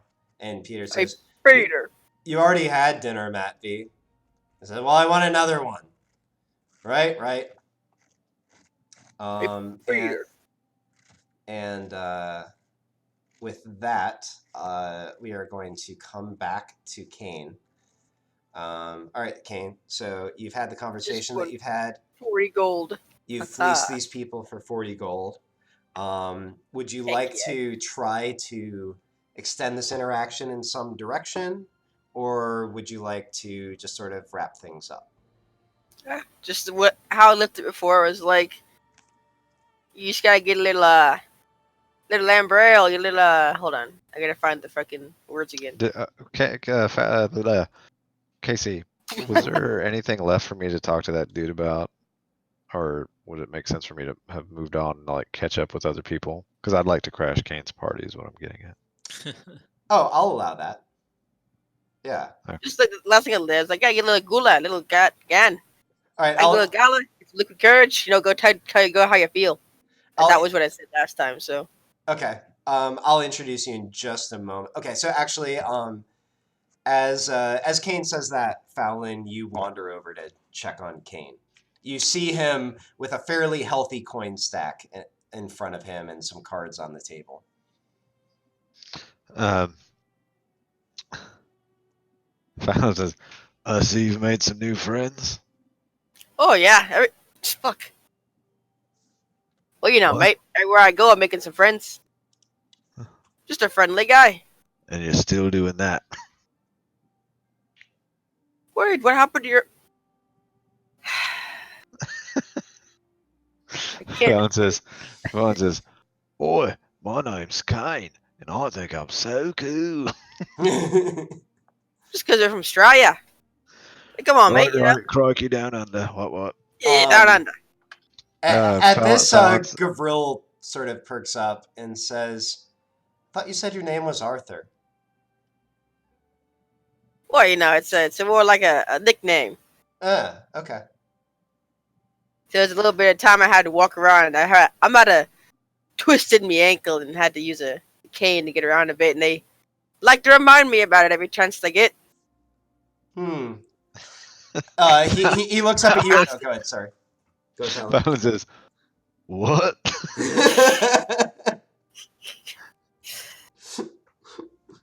Nah, don't hold on. Fuck. Don't play, uh, Go away. where's Dumb? the word? Where's the, Oh, well, you're yeah, looking dumb. for. But don't act like a wacko now. You know what I'm talking about. Oh, what? No, Is he trying to cheat you guys at codes again? see, he's a little full, probably. Little bit too much of that amber ale. Hmm. I haven't had any, and you know I don't really go in for that. I've got Why better are you herbs. doing this to me, Radiclus? Timur looks at you, Fallon. Reaches out his arm, rock steady, actually, and says, Timur Thistlebark. Your name's Fallon? Yes. Wait, he's steady? Yeah. Mm-hmm. He's been drinking there, right? Yeah, no, he's had like, I don't know, 10, 12 at this point. I mean, you judge that they're not too strong, but it's still impressive. He looks at you and says, you say this one cheats at cards? I mean, have you met him? Why are you doing this to me? Yeah, just now. Radiclus, why? He looks over at you, Kane, and says, you cheat at cards? He's just having a tug at your chain. He likes to stir up trouble, you know? I'm just, yeah, okay. Yeah, that's me, troublemaker. Hey, What are you boys doing? Let me roll deception. Timur's voice falls down conspiratorially and says, not sure if your friend is just making a joke or not, but if you do, I'm interested. What does that mean? What do you mean there, mate? What do you mean you're interested? What's he entailing? Sexually. What I mean is, how do you do it? Because we got other travelers come through this town from time to time. Oh well, it's if I were to be cheating cards. Jesus Christ. Immediate turn. I love it. Actually, first off, insight. Before I say anything else, insight check. Actually, Okay, yeah, go ahead and you roll know, it. you trying to trick me into confessing? Let me roll for him. Okay. It's a minimum of 16. 16. Yeah, you read his face like a book. He holds his alcohol really well, but you think he's beyond telling a convincing lie at this point.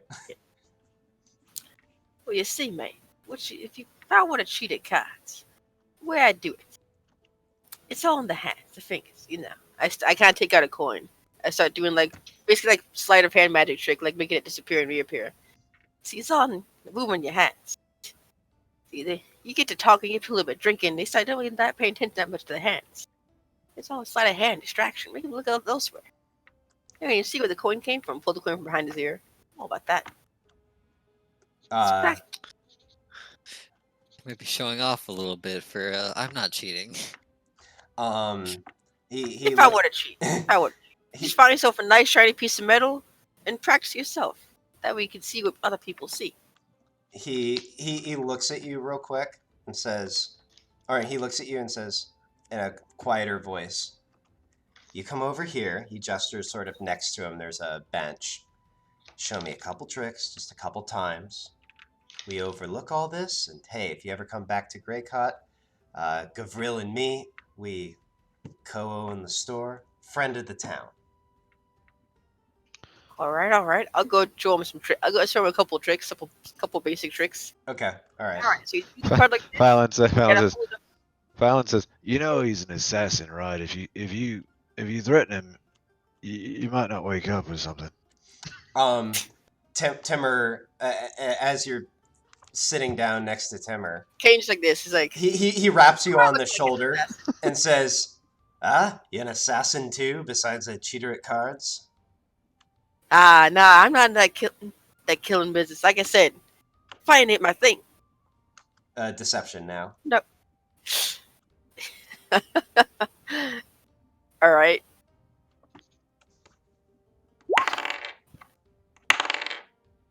Uh, 22. All right. Your friend's a joker, isn't he?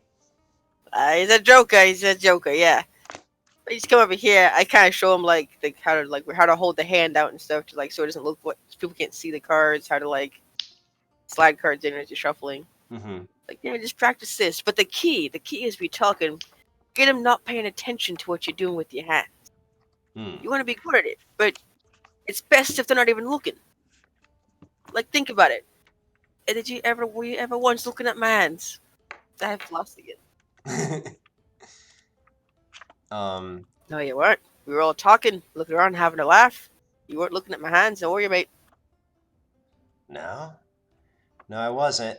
Gavril, come off it. And he says, That's the key. what's, wait, I have this somewhere. Oh yeah. Galena won't mind as long as it's more coins coming back home rather than the other way. Gavril just sighs and shakes his head. Great way to look at it. Well, mates, this was great. Had and Gavril. Like I said, little bit of grog, amber ale, good courage. Tell you how you feel. Sure will work out just fine for you. Right. Give it a shot, I guess. He just sort of looks up at the ceiling. All right. Well, Gavril, Tema, it's a pleasure. Indeed. Welcome back anytime. Fallon says, So, what's the governmental situation in this part of the world? Tell me about your government structure. How does it work? Timur's eyes narrow, and then he looks over at you, Kane, and says, "Your friend get out much?" Nah, I'm a hermit. I live in the woods, and I was raised there. I'm just curious, please. He says, "Well, out of deference for your friend Arthur, Gavril will give you a rundown." And he sits back and starts drinking again. Gavril sighs, rolls his eyes, and says, "Most of the small villages like this one are basically self-governing. Some have mayors, some don't. Ours has always gotten along without one. The larger towns might have a few nobility who sort of make decisions for everybody else. There's Tet on the northeast coast that is still ruled by the Javit, though and what's the word I'm looking for? What's it called when it's like a government is just propped up by another government? You know what I'm talking about, right? Like, yes. Yeah, okay. Banana Republic? No, it's not Banana Republic. Something like that. But it's like, yes, they technically administer Tet, but they're a shadow of their former selves. He thinks for a moment. Don't ask me how the dwarves and the gnomes and the elves govern themselves, although I think the Kessel Republic in the far north is the closest thing to any kind of representative system. So, like, if a fella got out of line, who should they worry about running afoul of? He looks at you and says, "I thought I told you." Or do you mean in a more mundane way? Are you planning to get into trouble?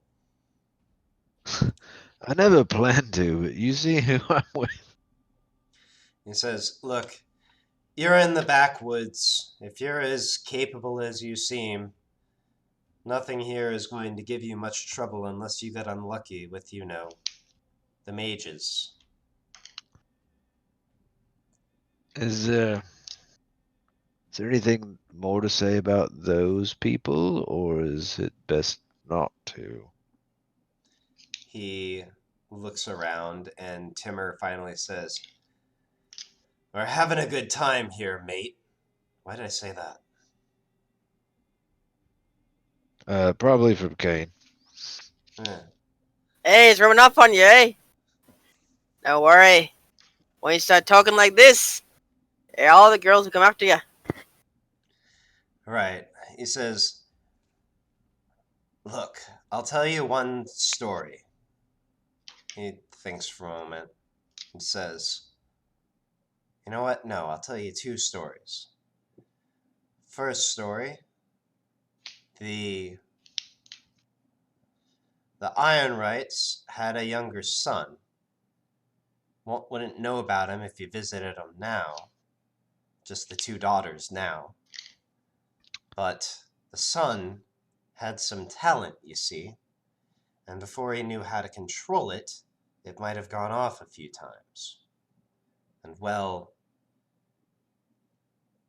the mages took him into their fold, you see. And there was another town. Hold on. I love stories, but is it okay to smoke in here? He looks around and says, "What are you smoking?" Special grown. It's this stuff. Just show it to him.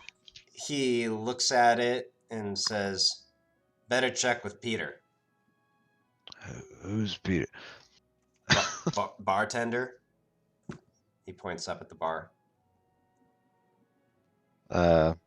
I yell for Peter. He comes over. Peter, can I smoke in here?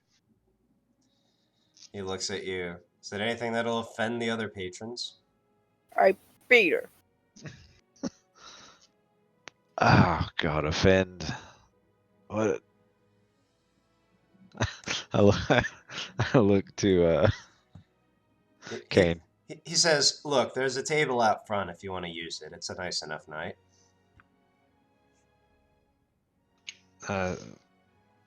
So Fallon says, "Will you join me?" Who is that directed at? To Timmers and Gavril. They look at each other, look at their two companions. We should probably be getting home anyway. And Timur looks back at you and says, "All right, we'll join you out front." Timur looks up at Peter. "Bring us 4 more, all right?" He looks down. "Bring us 5 more, all right?" And Peter just shakes his head and says, "I have no idea how you don't die of alcohol poisoning, but absolutely." You all come out. Some more ale is brought out. I light up the gnome salts in my pipe. Oh wait, well my magic pipe. Never mind. I don't do it in the magic pipe. Okay. I do No it in magic. I do it in my mundane pipe. You Okay. fuck. No magic. Look at you, clean. I can hear your thoughts, man. Oh, that's funny. Wait. Shut up, wait. Colleen. So rude. What did I even do to you? Oh, That was my drawing of how Fallon and Kane react to you like blabbering, telling everybody we're from. Hey, lately Kane's been the one blabbering. Oh, I know. I had the idea and I thought it would be funny to draw, so I did. I mean, you're not wrong. But I reserve the right to be offended. So Fallon says, I will tell you that if you have some of this, or just stay sitting there and inhale, you'll probably start to see some stuff. But it's all fine, all safe, all good. Timur reaches out and says, "Well, if you don't mind." Hey, I need to change my headset battery. 1 second. Okay, yep.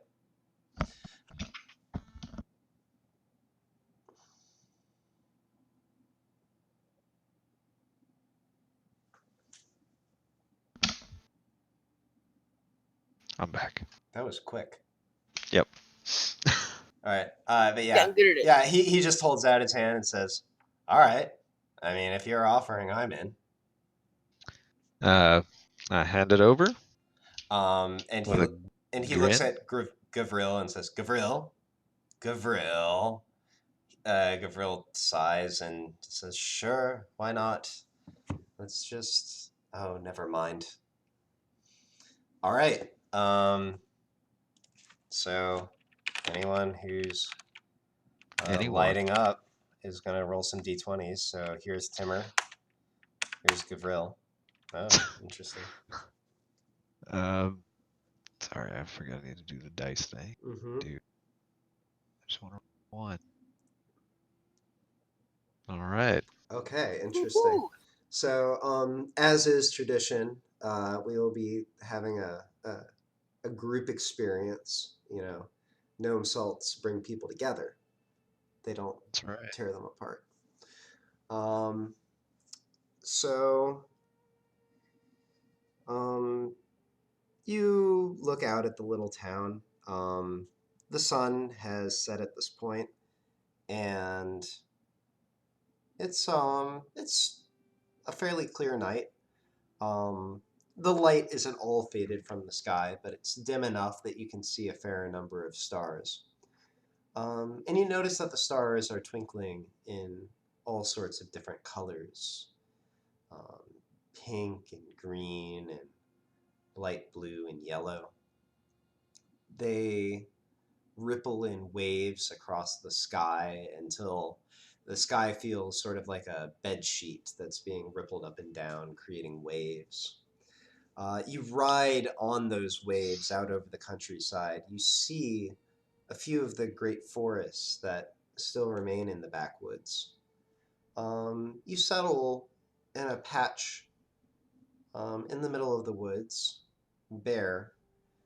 You actually realize it's scorched, as if a giant fireball had fallen from the sky. And actually realize that's exactly what did happen, because you watch the fire gather up and ascend back to the sky. And as it ascends, a small handful of buildings assemble in its wake. A barn, a house, a well, a church, a lively tavern with people shouting and swearing and dancing and drinking inside. There's a bard, a human, plucking away on a lute, singing a song about Emperor Nandor, of all people. Not exactly the most poetic name, but widely sung in taverns for the folly of building a city in a swamp, and of the ruin that came to it. And as the people dance and sway back and forth, you see yellow streaks of light ascend in waves from their heads, taking you back to the sky, back to that great yellow glowing orb that it's not the sun. In fact, it kind of looks like it sparkles almost like a disco ball. And you don't quite know what to make out of that, but that's when the vision ends. And you're back on the porch, watching the stones ripple in front of you and watching the stars twinkle in all their many colors.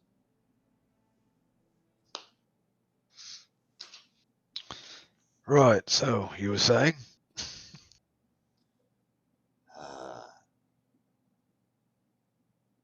Does that thing give everyone a different...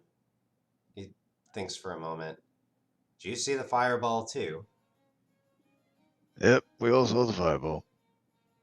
Well, that's basically my second story. So, if you're a town that knows what's good for you, you don't invite that. That was just, oh shit. Fuck. That's Yeah, brutal. that would not be good. They must be using the gauntlet. Right, but we're on our best behavior. Seems to have not even noticed what you said about the gauntlet. Although did interesting. Did the Ashal hear it? Is that what you just rolled for? You bastard. I'm not. Unroll that roll. You know what? Take it back. I will tell you this time. That was for Grivril. Okay. Who is the Shaw? Yes, and you're all dead. He's an Astral agent. But no. Yeah, without missing a beat, he's like, right. Well, he looks at you. Fowlin, that is some interesting dust you carry with you. Gavril looks at him and says, we should probably get you home. Sorry, what were you going to say? I was gonna say, yeah, I got it from a gnome. Huh? Ignoring Gavril, Timur looks back at you. A gnome, you say? Yeah, Where'd you meet one of What's them? a gnome? in the forest where I lived. Well, Fowlin of the Forest. Thanks for showing me something interesting, I guess. Anytime. Yeah, you're welcome back in Greycott anytime, you hear? I just can't wait for the scene where we all meet up and I say, well, what did y'all learn? All right. With that, let's go back to Colleen. So Colleen, and does anyone mind if we go a little bit past our normal stop time? It won't be too long, but No, good, fam. When is that? all right, cool. I don't even know anymore. I normally start wrapping up around 10:30, but I sometimes push Is it it as late as 10:30? 11 if everyone's good for it. 9:27 for me, so. Oh, okay. Actually, you know what? No.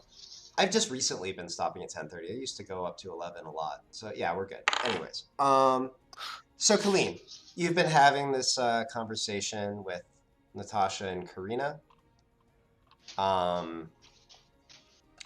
Learned about a few of the things they're dealing with. I think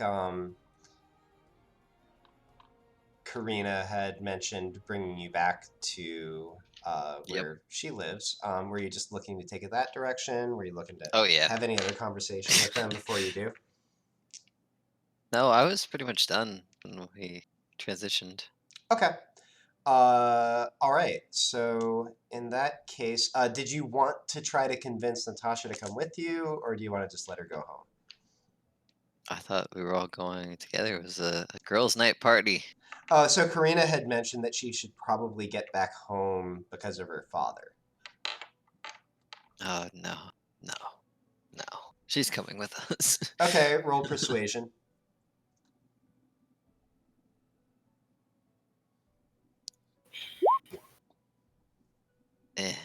Nailed it. Hey, maybe we're all drunk and I get advantage. So, all right, do I stick with the number that I mentally set, or do I actually think that's good enough? I'm sorry. I mentally stuck it at 13. Actually, yeah. It's like drunk perception and regular perception. Right. So Natasha said, all right, so here's what I'll do. Natasha says, I really should be getting home, but I'll tell you what. She points outside the tavern to, like, not the biggest building in town, but a fairly large residence compared to the few other homes that are around it. She says, that's where I live. There's a side door that's accessible from the street, and, well, just knock at that one if you ever want to visit again. I enjoyed talking with you. So what I'm hearing is we moved the party to Natasha's. Just She stop at home and get some herbs and it'll be fine. she gets she has a pained expression on her face, and I'll tell you what, I will give you one more roll for it because Karina will join in on this. Oh no, I meant by one Oh. more roll I meant Karina's roll. Okay. Ha! As she now tries to convince Natasha to come They don't along. want to hang out with you, Colleen. Oh, Everyone wants to hang out with me.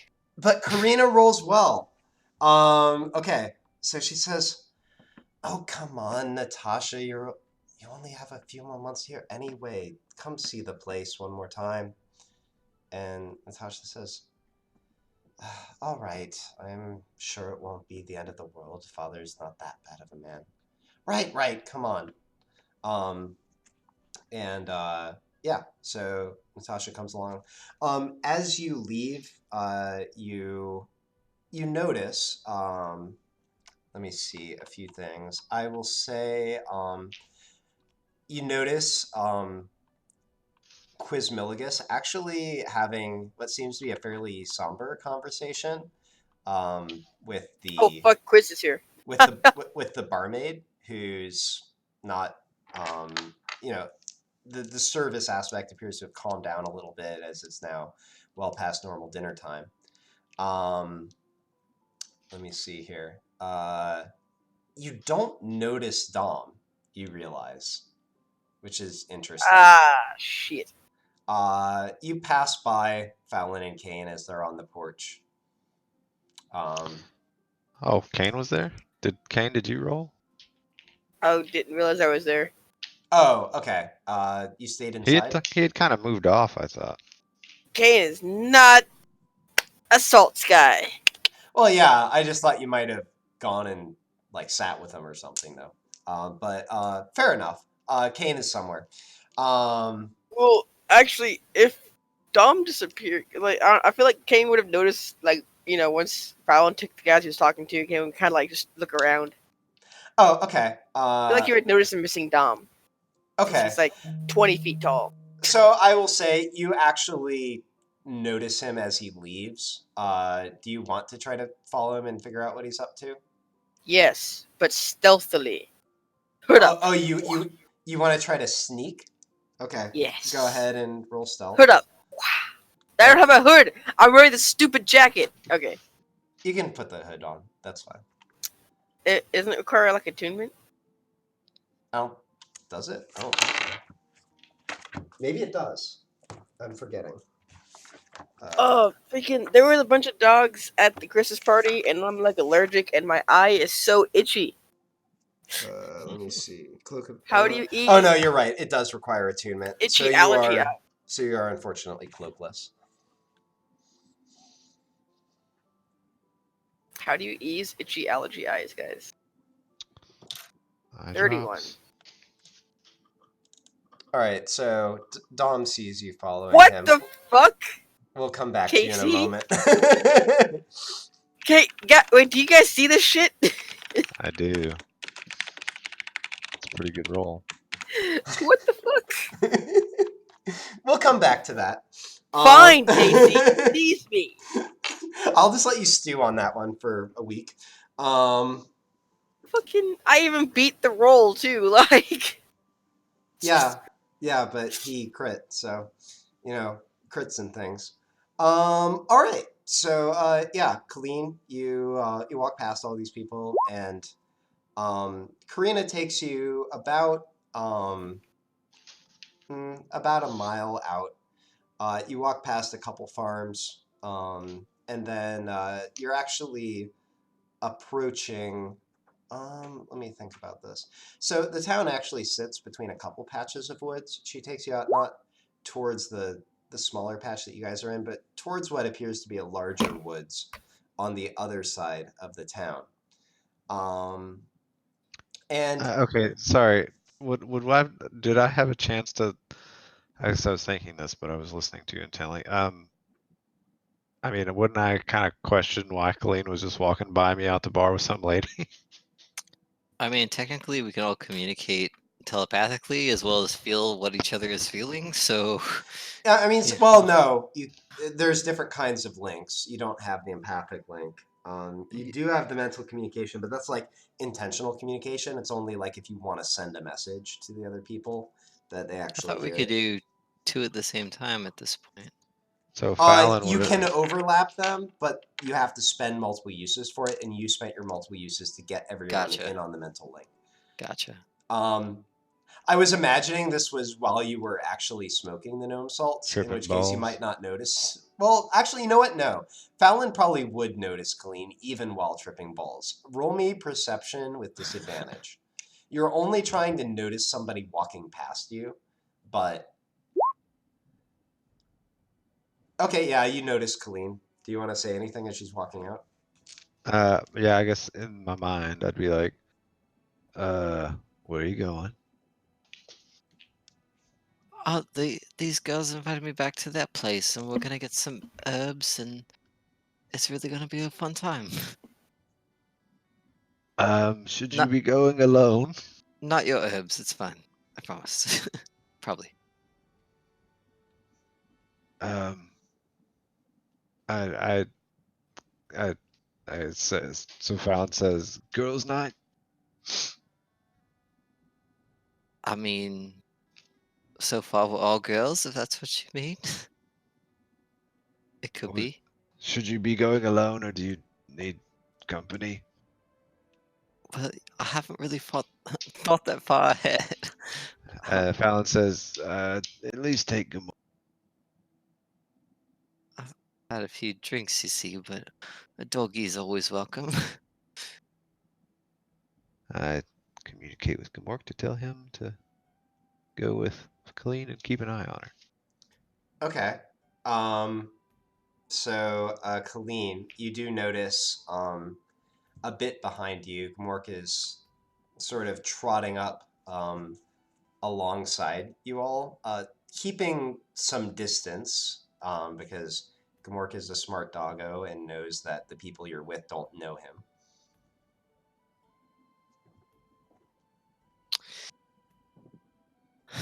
I say, I hope you guys don't mind, but I think our dog is coming. Huh? And then that was Karina, and then Natasha says, "You have a dog? I mean, I saw your companion, I guess, had one when he came in." Well, Right. yeah, his name's Gamork. He's a very good dog, and I'm sure he's just worried that I left without saying anything, and I think that was rather rude of me. Oh, well, Natasha looks over at Karina and says, "I don't mind if you don't." No. In fact, she looks at him, I think he's gonna bring the standard of the place up. I will like call Gamork over, give him one Uh, of those like pats. Gamork trots over. Fallon, give me performance for Gamork to give his best good dog impression.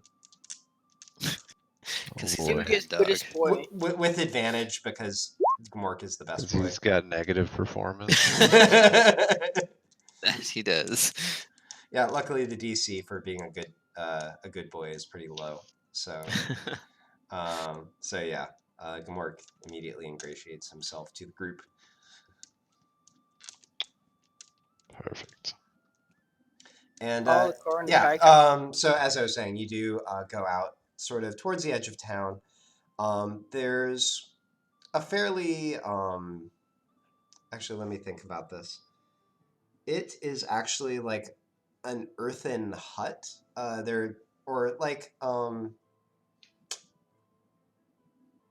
yeah, it's like a clay house with just sort of two rooms in it. Decently large size for that. As you come into it, you realize clearly one room is like the main living area. There's a cot, a small table, and a counter, and then some storage for like food and that sort of thing. The other one has been mostly given over towards being storage, basically. So you notice as you walk in that the the windows have like actually very nicely constructed. What's the word I'm looking for? Not blinds, but well, thing that you can open and close the window. That's what I'm trying to get Drapes? at. Shutters. Drapes? Shutters might be better. But Curtains? not curtains. More like a single large shutter that can swing in and out, basically. So basically to like control the light and air coming into the room. You also notice that it's considerably cooler than the other room. Not quite sure how she managed that. Um, but yeah, She's a fucking witch. you do notice some bottles lining the walls, a few things sort of hanging, drying on a line, and a few cabinets that hold, who knows what, as well as a large central table with some various equipment, so like glassware and tools on it. But Karina brings you into the other room and quickly pulls out just a few wooden chairs. There's a door that she leaves open, letting some air in and looking out on the night sky, and says, "Ah, well, make yourself at home, such as it is. Now, you said that you were potentially interested in some of my wares, so may as well get the business out of the way first. Is there anything in particular that you were looking for?" Mostly anything with healing properties. My friends tend to get in a bit of trouble, and we aren't always well prepared. And while we have no one who can use any kind of magical healing, and well, I guess that doesn't really fly so well here. Right. She says, "Well, we're unfortunately fairly limited to what we can do in these parts. What with," she sort of tilts her head, "the mages having a monopoly on most of the good stuff, I've put quite a bit of work into it, and I finally managed to work out the rough equivalent of a standard healing potion. You'll forgive me if I don't have very many and want to keep a few of them for myself." She says, "My favorite spot for gathering the plants has, as I said, been overrun by the wargs. But," she walks over into the other room and pulls out a couple of small flasks that have, they're clear, and you can see sort of I don't know, almost like a loose slurry in the bottom. Like you could drink it like a potion, but it's not like perfectly liquid. It's almost more like a milkshake. Um, Gotcha. but she says, "I could probably part with these," and she puts two of them on the table. Sure, I'd be happy to take anything you could offer. I'm sure they're of fantastic quality. uh, she smiles right. "Well," she thinks a moment. "As for the price, I do need to take what business I can get. Um, let me see here." She says, "I don't know, can you do 40 gold per? 40 gold each?" Can't we do 40 gold? Well, for a friend, I'd be happy to. She smiles. "Excellent. Okay, so you have the equivalent of two standard healing potions for 80 gold.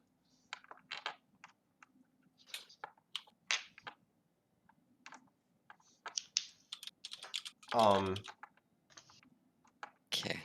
and then she looks at you for a moment and narrows her eyes a little bit.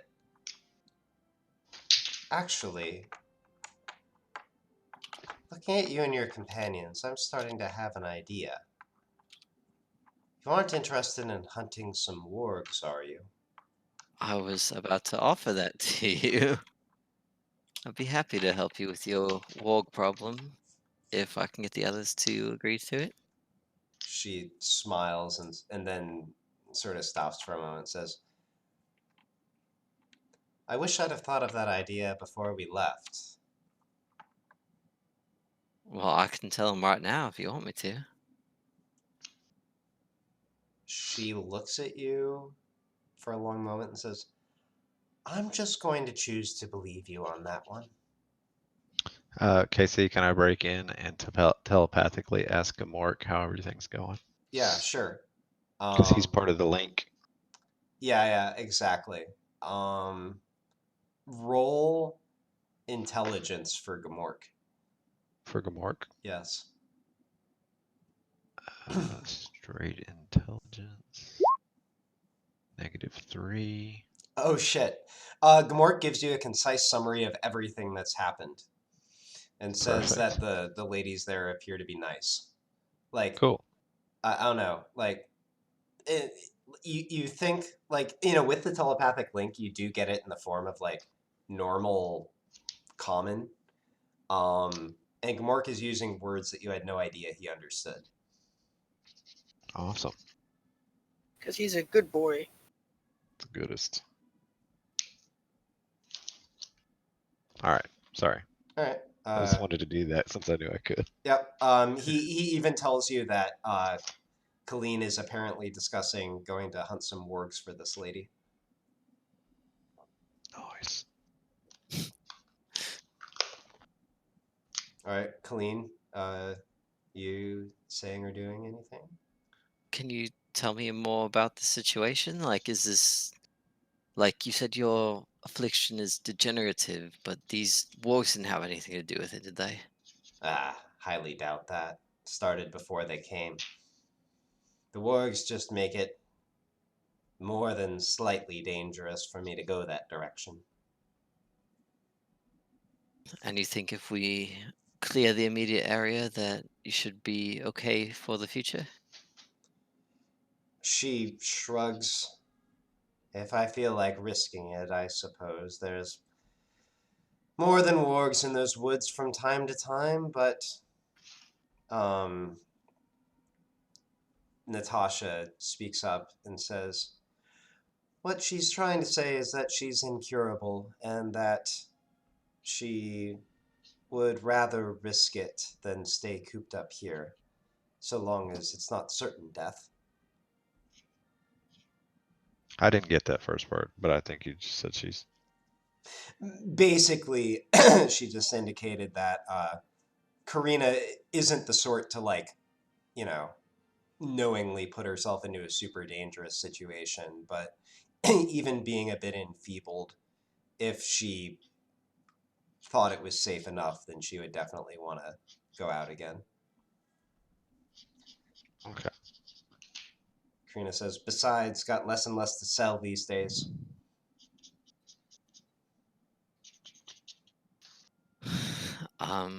I guess I will telepathically say, do you boys want to kill some wargs? You all hear this? I'm currently doing it with Dom, right? So I don't know what I could be dead. This happens just as you are beginning to trail him, Okay. before you know anything about... Kane before says, the anything's fuck's a done. warg?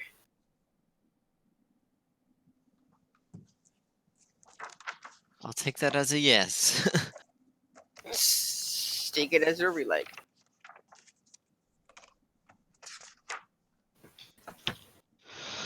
Sure. Mark already told me. Okay. Oh, did he? And for sake of keeping the party together, I will say Quizmiligus also also chimes in and says, "Yeah, I'll come along. These I folks don't. suppose. These folks don't quite seem to appreciate it, Quizmiligus the Almighty, anyway." Truly a shame, Quiz. Found it. Truly Nobody. a No one. shame. No one does. Okay, so you're all heading out to where Kalina's at then? I mean, shortly. Yes. All right. Show me where she at. So Kane, in the meantime, you've been tailing Dom, trying to figure out See what he's up to. what he's up to, right? Um, so you get just maybe a couple 100 feet out of town. You're just like, sort of ghosting from hay bale to hay bale, pretty much at this point. Um, and that's when Dom stops, and you see him pull out his longbow, and he casually, but very quickly, just sort of quickly spins in your direction, releases an arrow. It hits the ground about a foot from where you're at, and he says, "Hey there, Kane." Well, that's not his voice at all. Hello there, Kane. Crikey, mate, you almost hit with an arrow. I knew where I was aiming. Yeah, but seriously, what are you doing out here, huh? What you doing? He saunters over back D&C. towards where you are and retrieves his arrow. I think I learned what I need to learn, and I was just heading back to Tovrith. Okay. He is indeed walking that direction. Insight check. Yep. Now, for the record, when I roll deception, it is not necessarily because he is lying. It's because I am setting the difficulty of the insight check. All right? Yes. And Of just making it course. contested. Okay. Of course. Yeah, so... Tell me the secrets.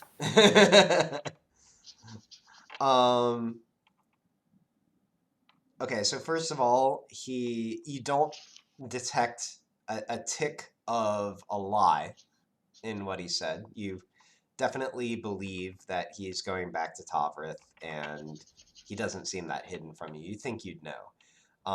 For all of the mystique surrounding this person, he doesn't seem particularly cagey or deceptive. What you do pick up on, though, is that you don't really know what he was doing that entire time in the tavern. On reflection, he pretty much just sat by himself and ate the entire time. Exchanged a couple words with the barmaid, but that's it. So you're not quite sure what his entire goal was here, or So you got what he everything got. you needed, you said, huh? He shrugs. That's what I said. All the information you wanted? As much as I think I'll get out of this town. Funny how you didn't really do anything, you just kind of ate. I find I get as far as by listening as by talking sometimes. Well, so about our agreement. Hmm. Because we understand that these are some items that you once procured and controlled. He looks around him and says, "Should we maybe be having this conversation another time, Kane?" I mean, no one's around. As long as we avoid using certain keywords, it seems like we'll be fine. He looks at you and says, "Whatever you want to say, make it quick." I'm well one for trading one big bad for another, which is what we're essentially doing here.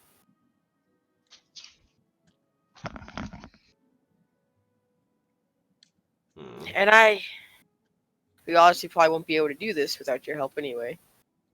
So, don't see a clear path for how to actually defeat you if the time were to come. You want my help with that? Well, they had an old saying in the Adder's Fang. It's like, if you can't beat him, join him.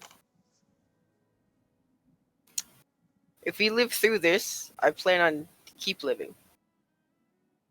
And it seems being in your crosshairs would not be the best way to do that.